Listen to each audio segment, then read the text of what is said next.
para trabalhar nas minas de coltan, um metal que usamos em aparelhos eletrônicos baratos e descartáveis. Estas pessoas pagaram por não ter direito ao seguro de saúde. Ao longo desse sistema, pessoas contribuíram para que eu comprasse o rádio por $4,99. Mas essas contribuições não são registradas por nenhum contabilista. É isto que eu quero dizer com exteriorizar o verdadeiro custo de produção. E isso nos leva à seta dourada do consumo. O coração do sistema, o motor que impulsiona. É tão importante proteger esta seta que se tornou prioridade daqueles dois sujeitos. É por isso que após o 11 de setembro, quando nosso país estava em choque, o presidente Bush poderia ter sugerido fazer luto, rezar, ter esperança, mas não, ele disse para fazermos compras. Compras! Nos tornamos uma nação de consumidores. Nossa principal identidade passou a ser de consumidores. Não mães, professores, agricultores, mas consumidores. Nosso valor é medido e demonstrado pelo quanto contribuímos para esta seta. Quanto consumimos. Não é isso que fazemos? Compramos, compramos, compramos. Manter os produtos circulando. E como circulam? Sabe qual a porcentagem dos produtos que circulam através desse sistema que ainda são usados 6 meses depois da venda na América do Norte? 50%? 20%? Não, 1%. 1. Em outras palavras, 99% das coisas que nós cultivamos, processamos, transformamos, 99% das coisas que percorrem o sistema são lixo em menos de 6 meses. Como é que podemos gerir um planeta com esse nível de rendimento? Mas não foi sempre assim. Hoje, o consumidor médio americano consome o dobro que há 50 anos. Pergunte à sua avó. No tempo dela, a boa gestão, a engenhosidade e a poupança eram valorizados. Então, como é que isso aconteceu? Bem, não aconteceu simplesmente. Foi planejado.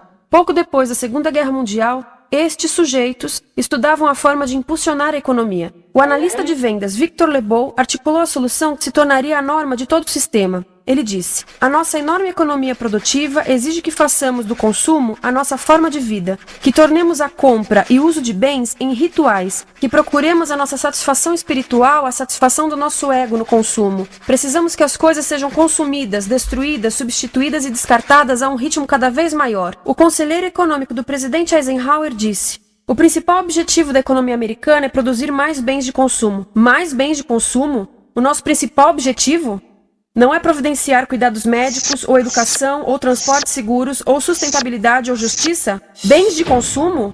Como é que eles nos fizeram adotar esse sistema de forma tão entusiástica? Bem, 2 das suas estratégias mais bem-sucedidas são a obsolescência planejada e a obsolescência perceptiva. A obsolescência planejada é uma outra forma de dizer criado para ir para o lixo. Eles fazem as coisas de modo que sejam inúteis tão rápido quanto possível para jogarmos fora e voltarmos a comprar. Isso é óbvio em sacolas ou copos de plástico, mas verifica-se isso em coisas maiores como esfregões, DVDs, máquinas fotográficas, churrasqueiras, quase tudo. Até computadores. Já reparou que quando compra um computador, a tecnologia muda tão rápido que em poucos anos se torna quase um impedimento para a comunicação? Fiquei curiosa e abri um desses computadores para ver o que tinha dentro. E descobri que a peça que se muda a cada ano é apenas uma pecinha no canto. Mas não se pode mudar apenas essa peça, porque cada nova versão tem um formato diferente. Tem que jogar tudo fora e comprar um novo. Estive lendo sobre o design industrial da década de 50, quando a obsolescência planejada começou a aparecer. Esses designers eram muito claros sobre o assunto. Chegavam a debater quão rápido conseguiam que um aparelho avariasse, mas de modo que o consumidor mantivesse fé suficiente para ir comprar outro. Foi tão intencional, mas as coisas não avariam suficientemente rápido para manter essa seta funcionando.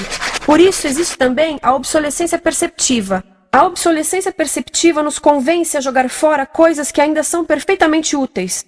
Como fazem isso? Mudam a aparência das coisas. Por isso, se comprou suas coisas há alguns anos, todos percebem que você não tem contribuído para essa seta. E como o nosso valor depende da nossa contribuição para essa seta, isso pode ser embaraçoso. Por exemplo, se eu tiver o mesmo monitor de computador gordo e branco na minha mesa por 5 anos e a minha colega tiver comprado um computador novo, ela vai ter um monitor plano, brilhante que combina com o computador, com o celular e até com as canetas. Ela parece estar operando uma nave espacial e eu pareço que tenho uma máquina de lavar na mesa.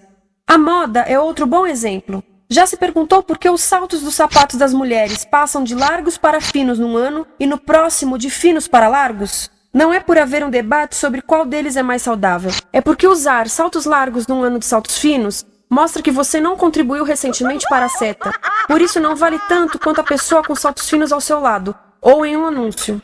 É para comprarmos sapatos novos. A publicidade e a mídia em geral têm um papel importante nisto. Cada um de nós nos Estados Unidos é bombardeado com mais de 3.000 anúncios por dia.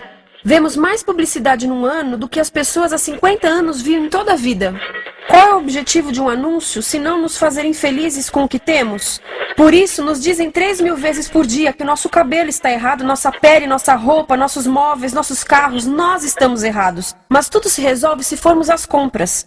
A mídia também ajuda a esconder tudo isto e isto. Por isso, a única parte da economia que vemos são as compras. A extração, produção e envio para o lixo acontecem fora do nosso campo de visão. Por isso, nos Estados Unidos, temos mais coisas do que tivemos antes, mas pesquisas mostram nossa felicidade declinando. Nossa felicidade teve seu pico na década de 50, a mesma época em que a febre consumista explodiu.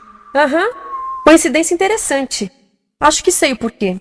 Temos mais coisas, porém menos tempo para o que realmente nos faz felizes. Amigos, família, tempo livre.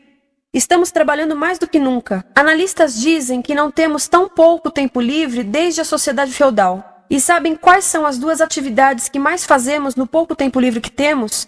Ver televisão e fazer compras. Nós, americanos, passamos 3 a 4 vezes mais tempo comprando do que os europeus. Assim, nessa situação ridícula, vamos trabalhar talvez em 2 empregos, e quando chegamos em casa exaustos e sentamos no sofá novo para ver televisão, os anúncios dizem que não prestamos, então vamos às compras para nos sentirmos melhor. Depois trabalhamos mais para pagar o que compramos e chegamos em casa mais cansados, vemos mais televisão que nos diz para fazermos compras outra vez. E estamos nesse ciclo de trabalhar, ver, comprar, e podíamos simplesmente parar. Então, no final, o que acontece a todas essas coisas que compramos? Nesse ritmo de consumo, não cabe tudo em casa, apesar do tamanho médio das casas ter duplicado nesse país desde os anos 70. Vai tudo pro lixo, e isso nos leva ao tratamento do lixo. Essa é a parte da economia de materiais que conhecemos melhor, porque nós temos de levar o lixo até a esquina. Cada americano produz 2 quilos de lixo por dia, o dobro do que fazíamos há 30 anos. Todo esse lixo ou é despejado num aterro, que é um grande buraco no chão, ou ainda pior, primeiro é incinerado e depois despejado no aterro. As duas formas poluem o ar, o solo, a água, sem esquecer que alteram o clima. A incineração é realmente ruim. Lembra daqueles tóxicos da fase da produção? Bem, queimar o lixo libera esses tóxicos no ar.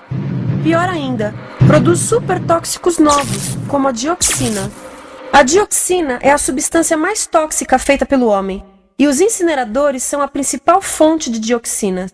Isso significa que podemos parar a principal fonte da mais tóxica substância conhecida e feita pelo homem, simplesmente parando de queimar o lixo. E podemos parar hoje. Algumas empresas não querem criar aterros e incineradores aqui. Por isso, também exportam os resíduos. Então, e a reciclagem? A reciclagem ajuda? Sim, a reciclagem ajuda. Ela reduz o lixo nessa extremidade e depois reduz a pressão para minerar e colher mais nessa extremidade. Sim, todos devemos reciclar, mas reciclar não é o suficiente. Reciclar nunca será suficiente, por 2 razões. Primeiro, o lixo que vem das nossas casas é apenas a ponta do iceberg. Para cada saco de lixo que deixamos na esquina, 70 sacos de lixo são criados anteriormente, só para fazer o lixo desse saco que deixamos na esquina. Assim, mesmo que pudéssemos reciclar 100% do lixo das nossas casas, não se chegaria ao coração do problema. Além disso, grande parte do lixo não pode ser reciclado, ou porque contém demasiados tóxicos, ou porque é criado de início para não ser reciclável, como aquelas caixas de suco, que têm as camadas de metal, papel e plástico, todas coladas. Não dá para separar essas camadas para reciclá-las. Como se vê, é um sistema em crise. Por todo o percurso, estamos batendo em limites, do clima em mudança ao decréscimo da felicidade. Simplesmente não está funcionando. Mas a parte boa de um problema tão generalizado é haver tantos pontos de intervenção. Há pessoas trabalhando aqui salvando florestas,